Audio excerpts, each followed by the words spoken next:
am honored to introduce Dr. Shirley Nash Weber, California Secretary of State, and the first African American to serve in this role in our state's 170-year history. Her remarkable journey from the segregated South to becoming one of California's highest-ranking constitutional officers embodies the American dream. Born to sharecroppers in Jim Crow-era Arkansas, Dr. Weber's early life was shaped by her family's struggle for civil rights. Her father fled Arkansas after facing threat from a lynch mob and was unable to vote until in his 30s. These experiences ignited her lifelong commitment to expanding voting rights and civil liberties for all Californians. Before she was appointed Secretary of State in 2021, Dr. Weber served 4 terms in the California State Assembly representing the 79th District. Her dedication to education is equally impressive. She earned her doctorate from UCLA by the age of 26 and became a professor at San Diego State University at just 23. There she led the Department of Africana Studies for 4 decades, shaping generations of students. Dr. Weber's achievement in public service and academia are matched by her dedication to family. She's mother of 2 and a grandmother of 3 and carries forward the legacy of her late husband, the Honorable Daniel Weber. Please join me in welcoming California Secretary of State, Dr. Shirley Nash Weber. Dr. Weber, the floor is yours.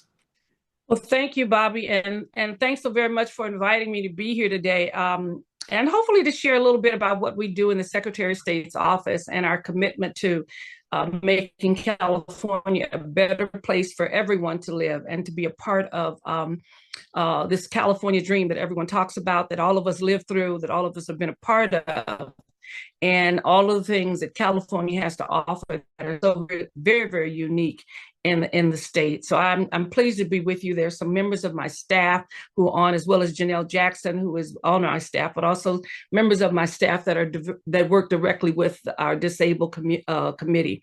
A little bit, as you've heard my story, a little bit of my life was basically an ordinary life. I'm a kid whose parents were sharecroppers in Hope, Arkansas, came to California under unusual circumstances in terms of my father's life, but was raised in the Pueblos and the projects of Los Angeles, and just a product of what everything California had that was good.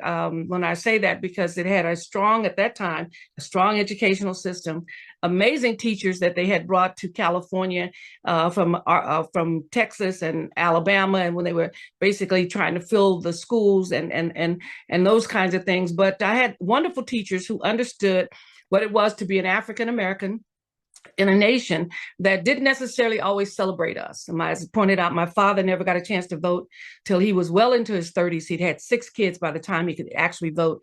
But voting and government or civic engagement was a central part of my family's life. My parents realized how important it was because they were denied the opportunity to do so. And so they voted in every election. And as most folks know, our family's home, eventually when we left the projects, became a polling place in South Central LA on 45th Street. So I had embedded in me this issue of social justice, equality, opportunity for everyone, giving everybody a chance to prove themselves, to be a part of what was going on. And that was important to me as I navigated the university and had mentors and people to help me and support me through this very difficult process in terms of going to the university.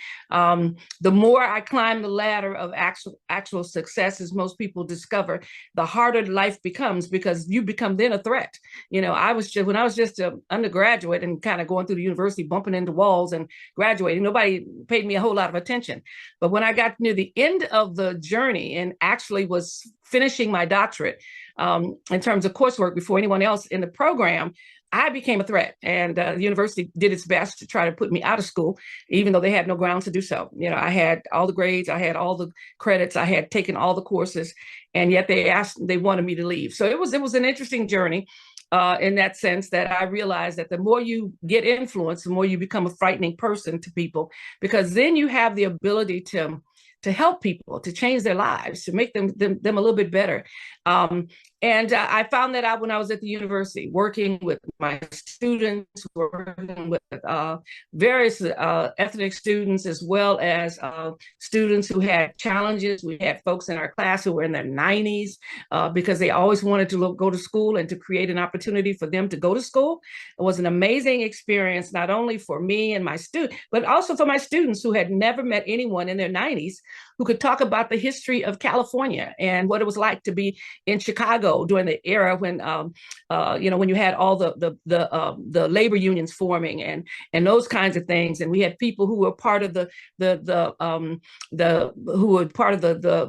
folks who ride the train, the coachmen and those kinds of things, who actually were part of breaking in the union for the sleeping car porters. And so, so it was quite an experience to work to empower people. And I discovered that is extremely important, and that I made that pretty much my one of my focus in my life. Almost every I was telling some folks the other day, every administrative coordinator I had, I was there for 40 years. I only had 4 administrative coordinators, where people change administrative coordinators like they change shoes. But I think, my administrative coordinators hung in with me because not only what we were doing that was so impactful on the lives of students, but I made it possible for every administrative coordinator to go to school.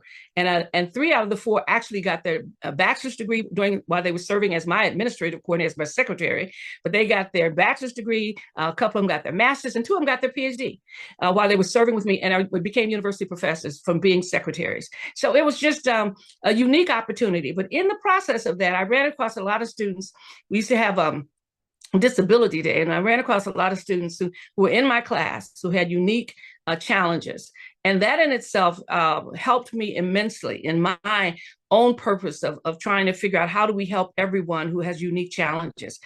Not disabilities, but unique challenges. We all have challenges, but there's some who have unique challenges, and how do we include them in the process of what was going on?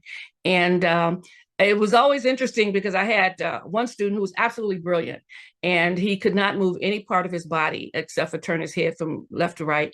His brother was his caregiver. And it was interesting for me to observe him and learn how the institution can somehow or another deny people opportunity without actually saying it, create spaces that they can't go into because of challenges. And so, we made it our mission that this student, Steve, that we would do nothing that Steve couldn't do. And that enlightened my students about the fact that, we've got to be in rooms with bigger doors, and we've got to have a greater opportunity when we decide to do something somewhere else other than the classroom. We have to make sure that he can be there, that he can actually access what we had. And our students became very good at that. They became very good at understanding his needs and the needs of his caregiver and those kinds of things. And interestingly enough, I had many, some of my staff who had never, ever dealt with a person who was disabled, who could not move his hands, who had to be fed. And it was interesting because my administrative coordinator at the time, Gladys, was so nervous about that. But by the end of the semester, she had fallen so much in love with him that she considered everything he needed whenever she wanted to go to lunch. She made sure she brought him what he needed to have, and she sat there herself and fed him. And I told her one day, I am so proud of you because she went across that barrier that she had. But it made us better in looking at who we would hire in our office, who we would include in our conversations, and making sure that we became stronger each and every day. And I take pride in the fact that in our office and in the Secretary of State's, we try to open up those opportunities. And every now and then there's some barrier that we can't get across that may have to do with vision or something of that nature. And we're constantly working on that. We have a disability committee on in elections, and there are some real challenges because we're balancing the needs of one versus the issue of security for 28 million voters, and how do you do that? And you can't do it certain ways because it makes everybody vulnerable in terms of the breach that's there. But at least we're trying, and that's what we have to do. We have to have it as our goal to try and do it. And even dealing with educational institutions, I have a niece that, she's my best friend's daughter, who struggled so hard at one of the universities because she never could pass a math test. She had a real medical disability against math, and it was hard for her. And she took this class. I mean, she had finished everything at the university. She took this class, I don't know, like 4 or 5 times. Her mother was adamant about the fact that she didn't want her daughter treated as being disabled. And so everything we did, we worked through it. But that was one we could not. And I actually eventually went to the university of the campus and talked to them. They didn't know that she was struggling with this issue. I said, she has to be given something else. This child needs this bachelor's degree, and this is the only thing. And there is nothing that she has not tried in terms of just hard work, studying hard, but her physician was saying this is something that's difficult for her, not impossible to do. And in terms of certain levels of math. And so we finally got her mother to, much more than her mother to come to the realization that in this life, there may be 1 or 2 small things that my daughter can't do, but that door is open for everything else. And she's the director now of one of the disabled programs in LA. But, we fought through that. And I think, sometimes we get stuck on the fact that we want people to be just like everybody else, and they are in their heart and their spirit. But every now and then there's something that becomes real challenging, and you get close, but you didn't get close enough, maybe. And maybe the institution then needs to examine itself and ask some critical questions about, are these things absolutely essential for this institution this is what we talk about equity. Is this going to make her make this person better because now they can do a higher level of algebra, even though they're not going to be a math teacher? Or are we basically satisfying ourselves and our own intellectual goals and objectives that have very little to do with this person's future? So fortunately, we were able to overcome that. And I think about that often when we have things that we see that we just have to do, we believe we have to do. And the question becomes, is this really a make or break thing for this person? And is this really essential for this institution? So we've done some things in the Secretary of State's office. We do our best to try to empower our disabled community. Because we want to make sure that the things we do, the important things we do, particularly in voting, the important things we do, particularly in the starting of businesses and nonprofits and those kinds of things, are really, really important. And like I said, because I've had these very up close and personal experiences, I have a tendency to ask those critical questions. Is this institution become an obstacle for people to live and to be happy? Do we have institutions that are essentially that keep us, things that happen that keep us from reaching the maximum that we can of every person that's there? And so those are the kinds of things I think that are important. I do my best to try to encourage everyone to work together, to try to understand somebody else, even those who are disabled. I try to help them understand those other side of the communities that don't really understand them, and how do we get them to the point where they do understand them. And not only understand, but appreciate what they have, appreciate the joy they bring into a room or to a meeting or something of that nature. And the intellect, the information that they bring that is just profound. And I could never begin to imitate it in any kind of way because I don't have the same challenges that are there. Even as I understand it, I only understand it to a certain level. And every now and then I try to analogize it to what it's like being this versus that, or someone will say, I'm trying to figure out what it's like to be a Black woman in America. Even though that's not a disability, but some would consider it. Sometimes I think it is. But what is it like? And it's hard to explain to people, other than I tell people, just accept it as it is. And rather than trying to push it away and make sure that and try to neutralize me or make me like everybody else, I'm not. I have the same feelings and the same heart and the same love that others have. But there's so many experiences I have, and so many challenges and so many phobias that I have that make it difficult for people to understand me. But just accept it. And once you accept it and appreciate it, you'll be surprised how your life becomes brighter and better each and every day. We have a lot of things in our agencies that are important, and I challenge anyone who wants to. Our team is here to ask questions. We have a safety and wellness section in the Secretary of State's office, and that really talks to all of us in terms of the things that we want to make sure that everyone is safe and healthy and happy in our office. I have a unique philosophy about how I run the agency. It's like a big family in many ways. And I'm from a family of 8 kids, and I'm number 6. So I know what a big family can do that's good. And I know how a big family can tease you as they teased me and challenge me in areas that I had no idea that I would ever move into. But also I know how those challenges and exposures and challenges and even more challenges make you stronger. Sometimes people ask me, is there anything that rocks your boat? I said, boy, after being in a family of 8 kids, so my sisters have teased me from the tip of my hair, my kinky hair, down to my ashy toes. There is very little that rocks my boat, So to that extent, I guess there's a strength in that, but it's also a challenge because you learn how to overcome it. But you also become sensitive to those who also find themselves in the same situation, that you don't tease them as much, you don't poke them as much, because you know what it feels like to be teased and poked. I just simply want to let you know that we have in our office a real effort to talk about inclusion, accessibility, diversity, equity, and inclusion, despite whatever may be happening in the world outside of our building on 15th Street. We are committed to making sure that California is the state that it is, and it's a state that's filled with diversity. The beauty of California is that those of us who have been sometimes on the outside of the world find ourselves in the middle, find ourselves once again being empowered to do things that others thought we would never be able to do. You saw Fiona Ma. When you think about constitutional officers in California, and you go into the various buildings and you walk down the halls and you see all these pictures of all these men, and vast majority of them are white.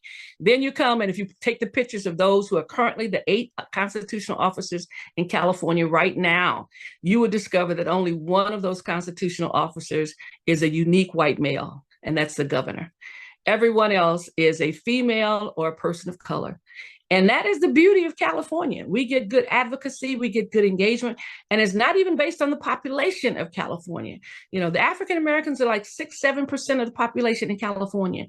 Yet there are 2 of us that are constitutional. Well, no, I'm sorry, 3 of us that are constitutional officers. That is, and I say that because I want people to understand the power of California, that we continue to struggle with issues, no question, but we make an effort to get beyond those issues that we fought about 30, 40 years ago, and realize what an amazing state it is. And we have, that we have these folks who not only are just the people of color and women, but who are smart, who can basically represent you in every area that you can think of, who are still fighting these battles that we need to fight. That we've got Latinos and API and African Americans and white females. All these folks are representing California at this time, and a time when folks are running away from diversity, we're running to it. And that's a good thing. That's a good thing, because that's our strength. And people look at us and try to attack California, but because we are smart, we are strong, we are diverse, we celebrate the excellence of everyone, and we try to make sure that the voices are heard of all Californians, even in the midst of the noise. that we still have folks fighting for us at the AG's office, at the insurance companies, all that kind of stuff. We have folks who understand what it is to be left out, that it's not an elite club. Everyone who is that I've seen who actually is a constitutional officer. Most of us don't have resources. We weren't born with a silver spoon in our mouths. Our parents weren't always elected, weren't elected officials, weren't people who had resources and those kinds of things. It's just they're everyday Californians who have educated their children, oftentimes in California, and given them the opportunity to grow and to develop. So I'm excited. I'm proud always to be from California. My daddy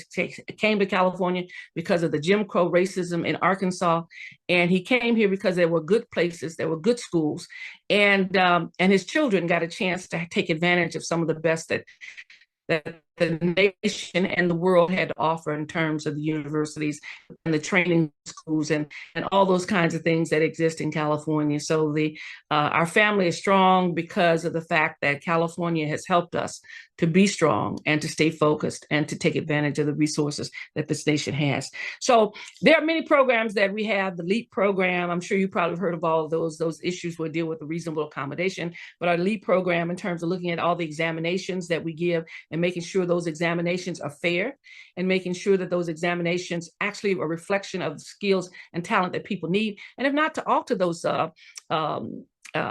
examinations and qualifying exams and things like that to make sure that it really is a reflection of the skills and the talent that people need to work in the Secretary of State's office.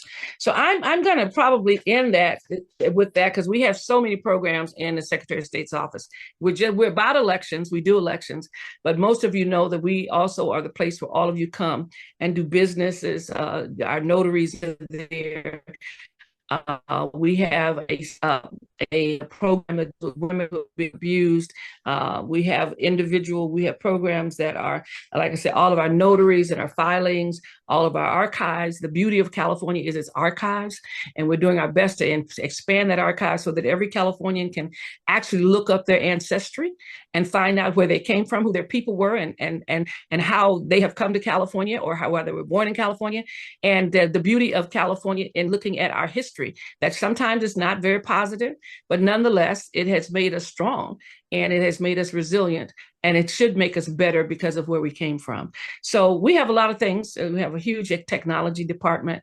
We have our management services and political reform division and those kinds of things. So I have an amazing group of people who work with us. As I said, we operate as a family, making sure that all of us are contributing. And equally important, I tell all of those who work with me that I don't like an unhappy place. That doesn't mean we're never unhappy, that we don't have challenges in our lives. But I always tell folks, if you're not happy working here and there's nothing we can do to make you happy other than maybe give you everything we have, but then you should find someplace else to work. And I will diligently help you find a place that will make you happy. And it will not be a hard feeling. I will not send bad letters saying this is an unhappy person. Maybe this is just not your space. And I say that because when you, and most of you know this, when you're in a place where people are unhappy, everybody becomes unhappy. When you can walk in and you have a frown on your face, you'd be surprised how quickly the rest of the room frowns. So we want to make sure that everyone has an opportunity to grow, to develop, and to find a place and a space in the Secretary of State's office. And because when you do, our constituents love you. They call and they get a person on the phone who has a happy smile about it, who's going to do everything they can to make sure that they meet their needs, because why? That person is a happy person who's handling the phones. So once again, thank you very much for having me with you. I'm more than happy to answer any questions if I can. If not, my staff is here. They probably have far more answers than I have, Bobby. Great. That was such an inspirational and motivational presentation. Dr. Weber, every time you come to SDAC, we are so thrilled and enlightened by your presentation. You have a very compelling background, and in person, you're that much more impressive in leading the way. So great job. We do have a couple of questions. One question came in the chat, asked for, how does California plan on continuing to provide voter accessibility in the face of the recent strong opposition to electronic voting? Well, we're working on that now. There are some things that we're looking at that comes through the military. Everything comes with a real challenge. California has a law against any electronic voting because of the fact that it would make us all vulnerable, not just meeting the needs of some of the community, but it would make the others very vulnerable. We do have opportunities for folks to get assistance with voting in terms of actually having someone help them if they need to. Some folks find the use of our vote by mail ballots to be very helpful because that way they can get it done and they can get some assistance in doing it. But we still are faced with some of the challenges in terms of the visual challenges with regards to ballots and those who want absolute privacy in voting. And I understand why they may want that. And so we're looking at various things. Our folks are working right now with across the nation with folks that may be able to help us in some ways. There are one or two states that have that, but they're very small and small states in terms of voting population. So it's easier for them to manage. So we have our disabled committee and our accessibility committee are working on that right now. And so we want to make sure that we're able to do that and do it safely for everyone in California. The legislature has taken a position on that, and we can't move from that until we can really demonstrate that we can. And I've actually given this challenge to some folks when I'm meeting with my technology folks from Silicon Valley and others, and they ask about that. I said, well, when you can guarantee that my checking account is not hacked every 6 months, which it is, I said, then I want you to if you can give me that assurance, then we can move forward. And they all laugh. I said, because I'm forever having to change my password or my ATM card or whatever it may be, because somebody's hacking me for $1.99 every month or something. I don't know. It's always something crazy.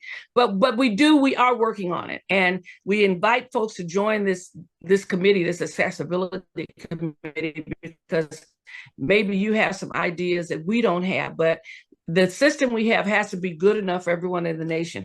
And we know that there's some challenge, there are some opportunities in the military with regards to that, but some of those even become more complicated than some of the others. So we're working on it. The committee is working on it. We're actually in court right now and with the judge trying to do some things that we think might be helpful and assure him that we're working on it. But it's the kind of thing you just can't do overnight. Our voting system is too important to just dangerously do something overnight. And that's the real challenge that we face. But we're working on it, and we invite those on the committees who have some ideas to actually help us with that, because we'd love to be able to do that. Mm-hmm. I think you may have addressed this. Another question came in the chat, talks about the security and reliability of the voting system and so forth, but it looks like you've already answered that question.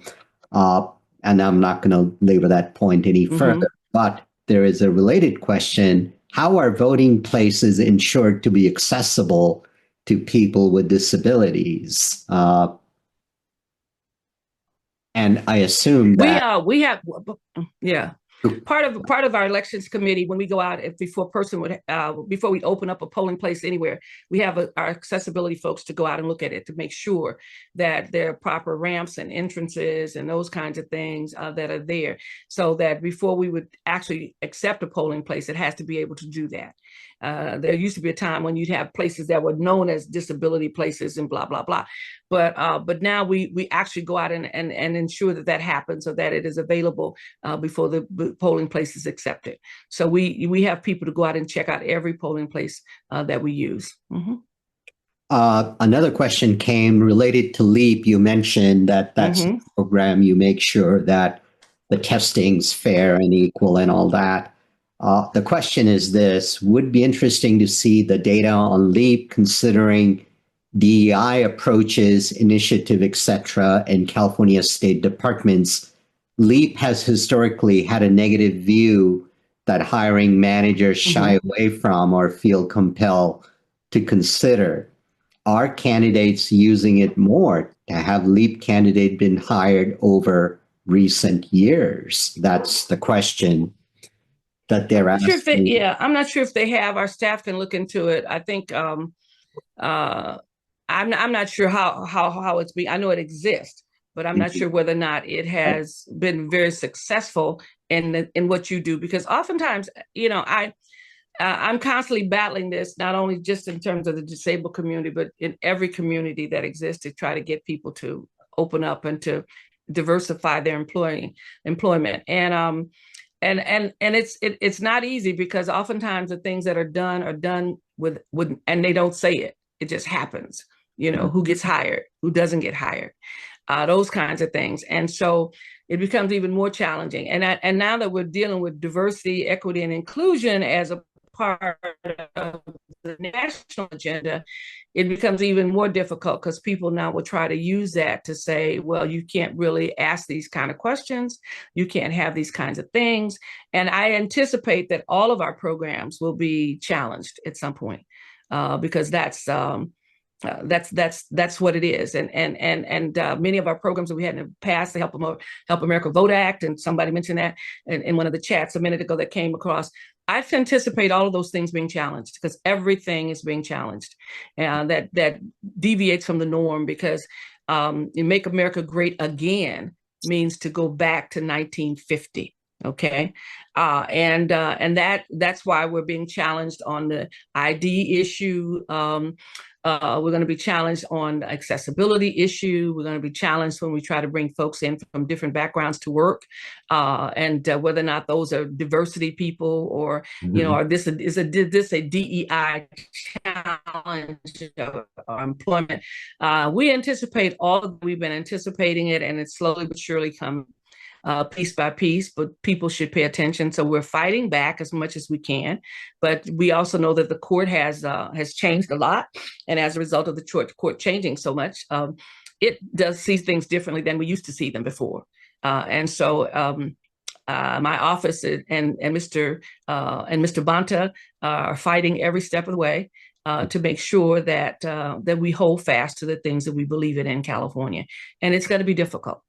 And ask people to, before you judge, make sure you pay close attention to all of the story and all of the things that are there, because a lot of these things will directly affect you. Even though it doesn't look like it on the surface, it will ultimately. Thank you so much.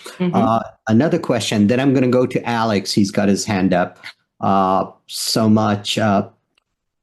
This writer or viewer is saying, thank you so much, Madam Secretary, for the invitation to work for your office. Quick question, any opportunities for us down here in Southern California to work because we are so far away from the capital? We have an office in San Diego, in LA. We do have an office in LA, and it's in the State Building, the Reagan Building. So we do deal with a lot of our apostilles in that building. We also have some outreach employees in that building. We have two offices, one on the top floor and one on another floor. So we do have opportunities that are there. I believe the last time I was there recently, I inquired about the process of how do we do it, because we have a number of positions that are available in apostille that's in our office.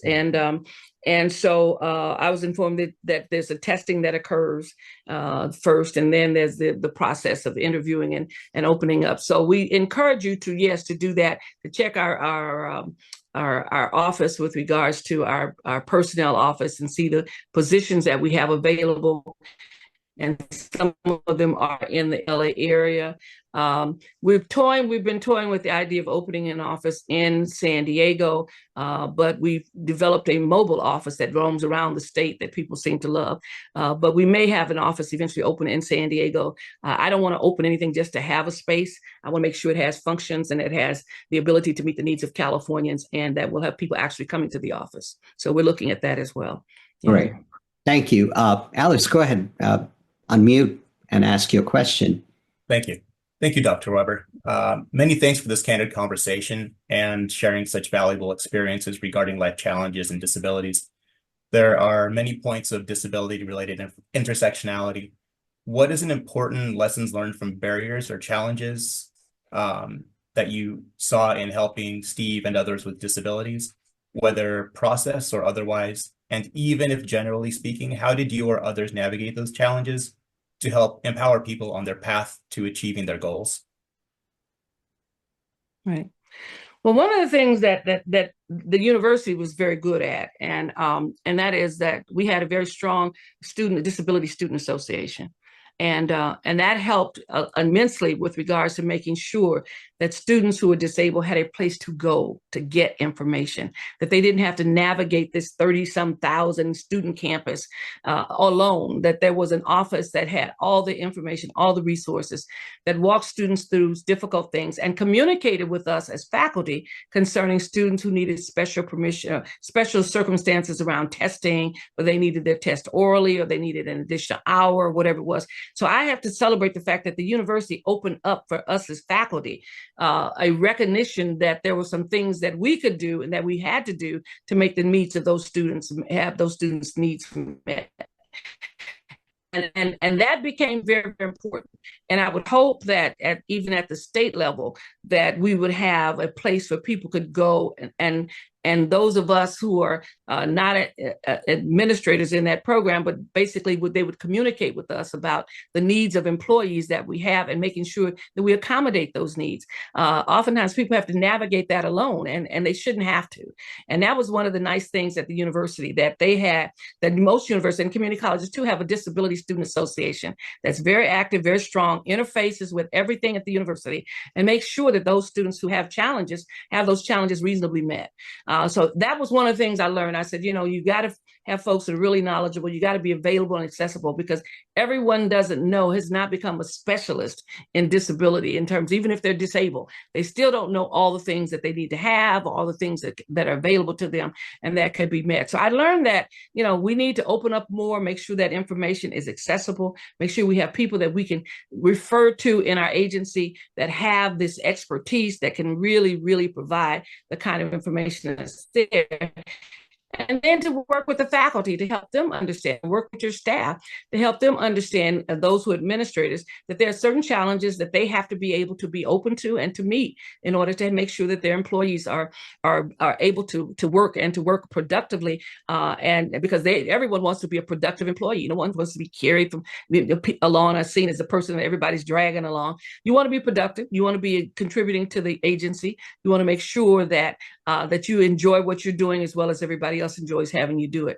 So those are the things that I think are really, really important, that we have some centralized place of information, that we have some ongoing training of faculty or employees, administrators, and what have you, so that they thoroughly understand the challenges that their employees may have, but also how they can easily meet those challenges and get support in meeting those challenges that are there. Some don't even know that they can get special equipment. I mean, that's become a recent thing because they think it's in their budget and they don't have this, that, and the other. And yet there are resources that make that possible for us to do. So I think, those are the things that I learned, as well as the fact that making sure that I include those who had any kind of challenge or disability in everything that we did.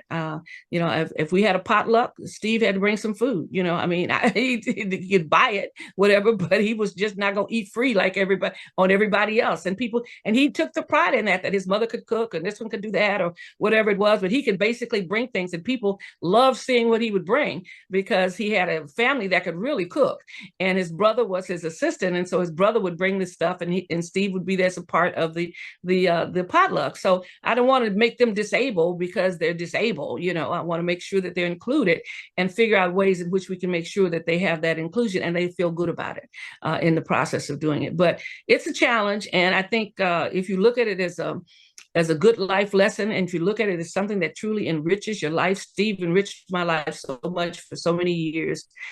He's passed on now, and I saw his brother maybe about a year ago. He enriched my life and the life of my staff, and my students absolutely loved him because he could not move his hands, he couldn't move anything, but his papers were always turned in on time, and he'd always read all of his material. And so I used to tell my students, if Steve gets his paper in on time, there is no other excuse in his classroom. And so they began to take the challenge because they realized if this guy who barely can move his hands can turn his paper in on time and it's excellent and he knows what it is and he can do all these things, wow, I got to step up my game and make it a little bit better. Thank you so much. Another question, and I think that Steve also knew the secret to unifying people is food. Everybody loves food. Yes. So That was a great gift. The question is, does California have a plan to protect voter rights if SAVE Act passes on the federal level? I just signed a letter today concerning SAVE Act and my opposition to it.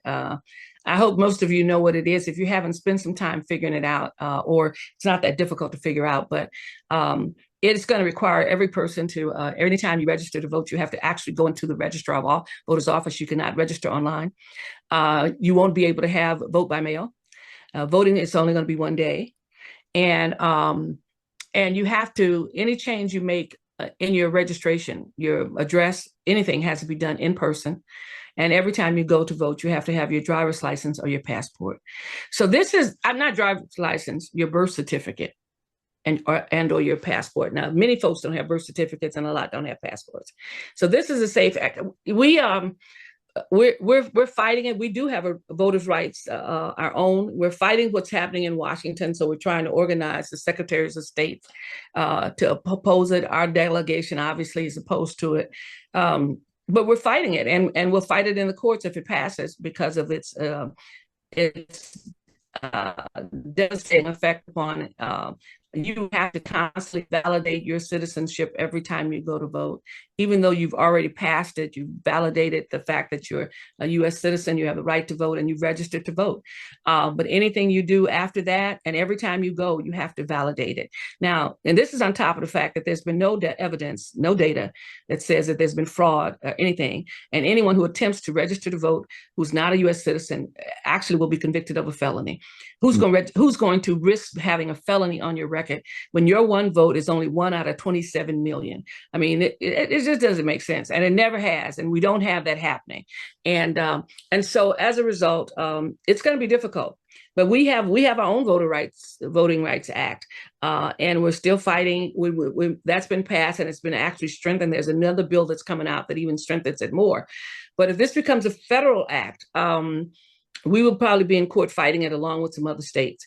I was with one of the states who, I guess in Arizona, the Secretary of State gave us a report that something like 170,000 or 190,000 people will be pushed off their rolls by the SAFE Act because their legislature passed the SAFE Act some while ago and has made them go in and basically go through every person who's registered to vote. Those persons have to produce new documents and so forth and so on. And this is a small, Arizona is a small voting base, but out of that, 190,000 people are not qualified to vote, who have voted for years in Arizona. And so they're fighting that now because of everyone doesn't have a birth certificate. I'm sitting here reading documents from my grandparents and that I got when I was in Salt Lake City. And many of them have death certificates, but they don't have birth certificates that says where they were born, but they have death certificates of where they died. And they have death certificates of their children who died. And they were listed next to that as the person next responsible, but they don't have an actual birth certificate. And my dad didn't have a birth certificate. My mom didn't have a birth certificate. We were all born. I was born at home too. And so I ended up with a birth certificate because of a midwife who kept records and who would go into the city once a month or whatever and record births of the people that she delivered. But it's not something that everybody has. I mean, and so that having been said, there would be an awful lot of Californians and an awful lot of people in this nation who would have to prove their citizenship after years of living here.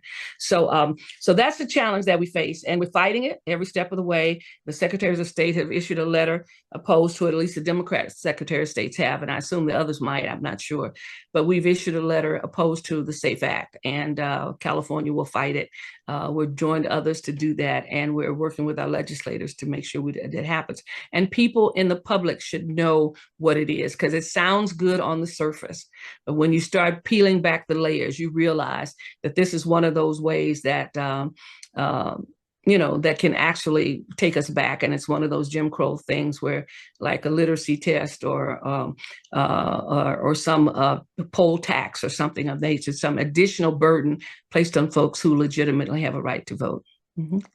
Dr. Weber, thank you so much. You've been very generous. We kept you over time, and my apologies to your staff for keeping you longer than what we promised. So please come back whenever you have more time down the road, and thank you again. Well, thank you. And that was time well spent. So there's no hard feelings on it. I enjoyed being with you all this morning and look forward to continuing to work with you as we continue in the Secretary of State's office to try to make sure that what we do is accessible to every Californian and that everyone has a right to vote. Every citizen has a right to have their voices heard and to participate in the process. You guys have a great day. Have a wonderful conference. I enjoyed being with you this morning. Thank you for giving me a good morning. Thank you. Have a great day. Bye-bye. Same to you. Take care. Bye.